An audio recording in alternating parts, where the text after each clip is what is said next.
তিনজন, চারজন, পাঁচজন, 6 জন থাকবে একসাথে। 5 জন আছে।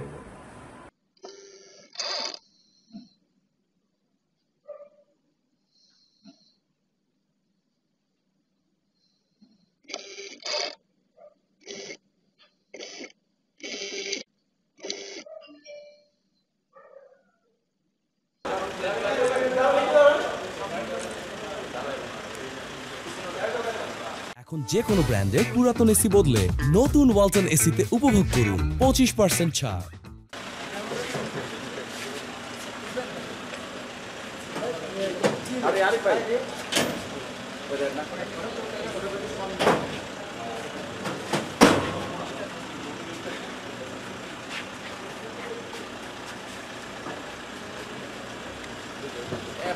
ফতুল্লা থানার মামলা, ফতুল্লা থানার যে ঘটনাটা, ফতুল্লা যে ঘটনা ঘটেছে যে রেজাউল করিম নামে একজন ব্যবসায়ী যার বাসা ফতুল্লা সস্তাপুর এলাকায়, গত 27শে নভেম্বর এই নাগবোচা হালিম এবং বাদল, তারা দুই ভাই, তাদের নেতৃত্বে এই বাসায় ডাকাতির যে ঘটনাটা ঘটে, সেখানে মূলত রেজাউল করিমের বাসার জানালার গ্রিলটা কেটে একজন প্রবেশ করার পরে দরজা খুলে দেওয়ার পরে বাকি সদস্যরা ভিতরে প্রবেশ করে এবং বাসার ভিতরে যারা যারা ছিলেন তাদেরকে হাত পা বেঁধে অস্ত্রের মুখে জিম্মি করে বাসায় থাকা স্বর্ণালঙ্কার এবং টাকা পয়সা এগুলো তারা ডাকাতি করে নিয়ে যায়।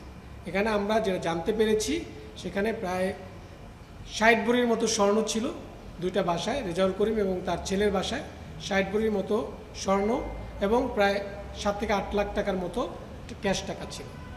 এই নাগবোচা হালিমের ছবি সহকারে, সিসি ক্যামেরার যে ছবি সেটা সহকারে কিন্তু প্রকাশ পায় এবং সেটাকে লক্ষ্য করেই আমরা আমাদের কার্যক্রমটা চলমান রাখি এবং সেই গোয়েন্দা তৎপরতারই গতকাল আমরা একটা আমাদের চৌকস আভিযানিক দল সিদ্ধিরগঞ্জের বাস স্ট্যান্ডের যে অভিযানটা পরিচালনা করে এবং সেখান থেকে তাকে আমরা অ্যারেস্ট করতে সক্ষম হই।